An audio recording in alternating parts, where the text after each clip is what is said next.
এটা গুৰুত্বপূৰ্ণ খবৰ এবাৰ উজনিত মিয়াখেদা আন্দোলনৰ পিছত এবাৰ মাজুলীত হুংকাৰ প্ৰদান কৰা হৈছে আগন্তুক 24 ঘণ্টাৰ ভিতৰত মাজুলীৰ পৰা ওলাব লাগিব যিসকল অবৈধ বা যিসকল সন্দেহযুক্ত নাগৰিক আছে তেওঁলোকে যদি উচিত প্ৰমাণপত্ৰ দেখুৱাব নোৱাৰে তেন্তে 24 ঘণ্টাৰ ভিতৰত তেওঁলোকে ত্যাগ কৰিব লাগিব মাজুলী আৰু এই মুহূৰ্তত জনাব বিচাৰিছো বিশেষ খবৰটো এবাৰ মাজুলীত মিয়াখেদাৰ হুংকাৰ নদীদ্বীপ মাজুলীত মিয়াৰ বিৰুদ্ধে হুংকাৰ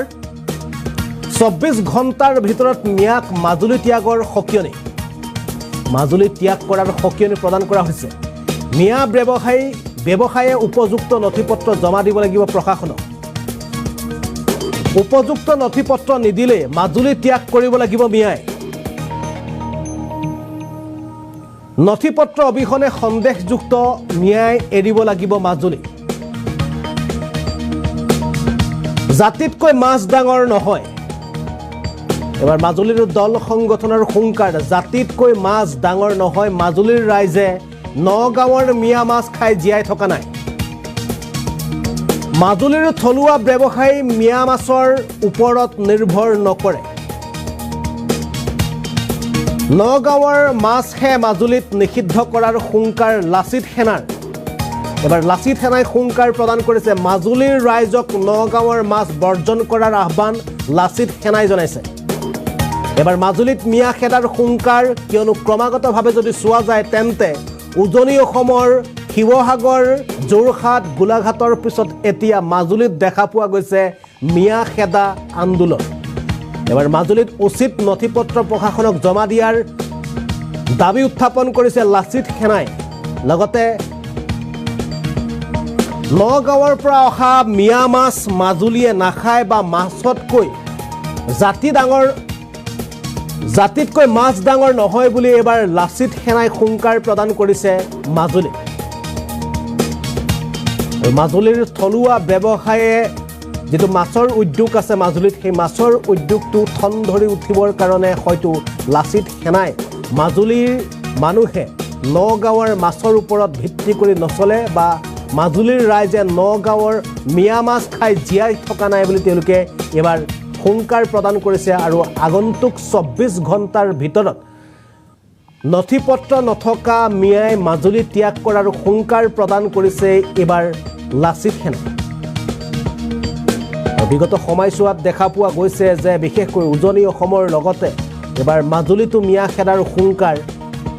বিশেষকৈ যে ধিংকাণ্ড সংঘটিত হৈছিল এই ধিংকাণ্ডৰ পাছতে এতিয়া বিশেষকৈ উজনি অসমত যিসকল সন্দেহযুক্ত নাগৰিক আছিল তেওঁলোকক উজনি অসম ত্যাগ কৰিবৰ কাৰণে দল সংগঠনৰ ফালৰ পৰা যি ভাবুকি প্ৰদান কৰা হৈছিল তাৰ পাছতে এতিয়া সমান্তৰালকৈ মাজুলীতো ভাবুকি প্ৰদান কৰিছে লাচিত সেনাই মাজুলীৰ পৰা নথিপত্ৰ নথকা মিয়াই মাজুলী ত্যাগ কৰাৰ হুংকাৰ প্ৰদান কৰিছে জাতিতকৈ মাছ ডাঙৰ নহয় বুলি এবাৰ লাচিত সেনাই হুংকাৰ প্ৰদান কৰিছে আমি পুনে পুনে এবাৰ আপোনালোকক মন্তব্য দেখুৱাবলৈ চেষ্টা কৰিম আছে মিয়াখেদা আন্দোলন বুলি নহয় প্ৰথম কথা হ'ল জাতি সুৰক্ষা যেহেতু মাজুলী আমি আনৰ কথা ক'ব নাযাওঁ মাজুলীখন আমি সুৰক্ষা কৰি ৰখা মাজুলীবাসীৰ সকলোৰে দায়িত্ব আৰু কৰ্তব্য আমি আজিও আচলতে বিভিন্ন প্ৰান্তত মাজুলীৰ বহু সংখ্যক প্ৰতিষ্ঠান লগতে ব্যক্তিগত গৃহ নিৰ্মাণত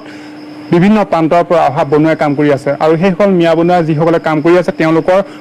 প্ৰকৃতাৰ্থ যিসমূহ তথ্য সেই তথ্যসমূহ আমি মাজুলী জিলা প্ৰশাসন আৰু আৰক্ষী প্ৰশাসনক 24 ঘণ্টাৰ ভিতৰত জমা দিবৰ বাবে আহ্বান জনাইছিলোঁ আৰু যিসকল লোকে তেওঁলোকৰ সঠিক তথ্য পাতি যোগান ধৰিব পাৰিব তেওঁলোকে ইয়াত কাম কৰিব পাৰিব আৰু যাৰ ব্যক্তিগতভাৱে কোনো ধৰণৰ ভোটাৰ কাৰ্ড আধাৰ কাৰ্ড পান কাৰ্ড কোনো নথিপত্ৰ তেওঁলোকৰ নাথাকিব বা যিসকল ঠিকাদাৰ কৰ্মী লগতে ব্যক্তিগত মালিকে তেওঁলোকক বনুৱা হিচাপে নিয়োগ কৰিছে তেওঁলোকে কিন্তু কাম কৰিব নোৱাৰিব স্পষ্ট কৰা যিহেতু মাজুলী সুৰক্ষা আমাৰ দায়িত্ব আমি জিলা প্ৰশাসন আৰু আৰক্ষীক 24 ঘণ্টাৰ ভিতৰত তেওঁলোকৰ নথিপত্ৰ জমা দিবলৈ কৈছিলোঁ যিসকলৰ নথিপত্ৰ থাকিব কাম কৰিব পাৰিব আৰু নথিপত্ৰ অবিহনে ইয়াত কাম কৰিবলৈ দিয়া নহ'ব কাৰণ বিভিন্ন সময়ত দেখিবলৈ পোৱা গৈছে ইয়াত গৰু চোৰকে ধৰি বিভিন্ন অসামাজিক কাৰ্যকলাপ সংঘটিত হৈছে আৰু আমি সন্দেহ প্ৰকাশ কৰিছোঁ যেন ইয়াৰ পৰা এনেধৰণৰ বিভিন্ন প্ৰান্তৰ পৰা ইয়াত ভৰ্তি হৈ থকা যিসমূহ বহিৰাগত লোক তাৰ পৰা এনেধৰণৰ দুষ্কাৰ্য সংঘটিত হোৱা আশংকা আৰু সেয়েহে আশংকাত ভুগি আমি এই জিলা প্ৰশাসন আৰু আৰক্ষী প্ৰশাসনক তেওঁলোকৰ নথিপত্ৰ জমা দিবলৈ কৈছিলোঁ আৰু 2 নম্বৰ কথা কি যে মাছৰ কথা আহিছে মাছ ডাঙৰ নে জাতি ডাঙৰ আসলে মাছ কোনোবাই নগাঁৱত শুনিবলৈ পাইছোঁ বন্ধ কৰিছে উজনি অসম আহিবৰ বাবে কিন্তু মাজুলীৰ কথা কৈছোঁ মাজুলীৰ মানুহে নগাঁও মাছ খুৱাই আচলতে জীৱন নিৰ্বাহ কৰি থকা নাই আৰু মাজুলী যিসকল মৎস্য ব্যৱসায়ী সেই মৎস্য ব্যৱসায়ীয়ে নগাঁৱৰ মাছ লৈ ব্যৱসায় কৰি থকা পেট পোহপাল দি থকা ইয়াত নাই কাৰণ নগাঁৱৰ পৰা মাছ নাহিলেও মাজুলী ব্যৱসায়ীয়ে বেপাৰ চলিব চলাব পাৰিব তেওঁলোকৰ পৰিয়াল পোহপাল দিব পাৰিব কাৰণ আজি বছৰ বছৰ ধৰি মাজুলীত আমাৰ